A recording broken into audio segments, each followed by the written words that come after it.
We've talked about some ways that God communicates with us.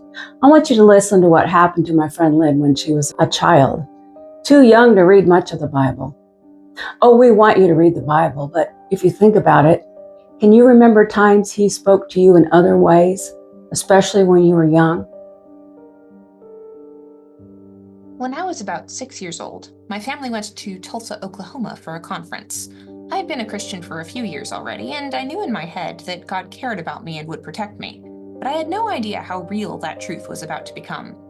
The last night of our stay in that Shangri-La hotel in Tulsa, I was woken up in the middle of the night by someone shaking my shoulder. "Get up, we need to go," the voice said. It sounded like my parents. I didn't want to get up. It was the middle of the night. I was sleepy. But when the person kept shaking my shoulder and saying, "We need to go now," I finally opened my eyes. It was pitch black and there was no one there. I was very confused, and I stumbled over to my parents' bed. They were both fast asleep.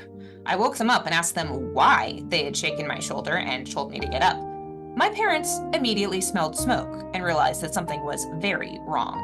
We had to use the light from my dad's digital watch to make our way to the door since the power was out, and then my dad went from door to door yelling fire and making sure everybody got out safely. It turned out that a fire had started in the electrical system that controlled the fire alarm and sprinklers, and that it had started in the attic right above our hotel room. If God hadn't sent an angel to wake me up, things could have ended very badly. As it was, a number of our belongings were damaged by the time the fire department got there and got the fire out, but thank God nobody was hurt. From that day forward, I had no doubt that God was real and present in my life and in the lives of all those who love Him.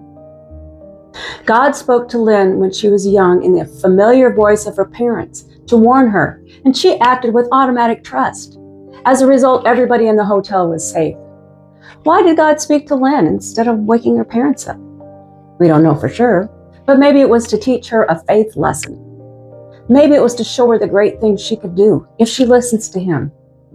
I know Lynn today, and she's certainly a person of influence in her profession and eager to share her faith in many ways. Can you remember times God spoke to you in various ways, perhaps even through angels? If those experiences caused your connection with God to grow and discover Jesus who is greater than the angels, then they served their purpose.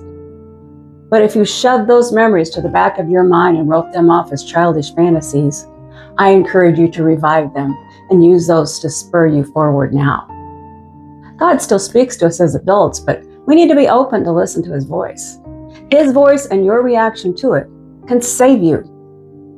Now let me caution you by saying not every voice you hear may come from God. Not every voice you hear may come from God. You'll know God's voice because He's good. Even if He's telling you to change your ways, He speaks instruction, guidance, and warnings to us. And His voice doesn't conflict with the way Jesus lived on this earth and what He's already told us through the Bible. We'd like to hear your stories about God speaking to you in many ways. We want to hear how these have strengthened your connection to God. If you're not sure you've ever heard God's voice, but you'd like to, ask Him. Then listen. If you'd like us to pray with you to help your faith grow, visit our website and click on Contact Us. We'd be happy to help you.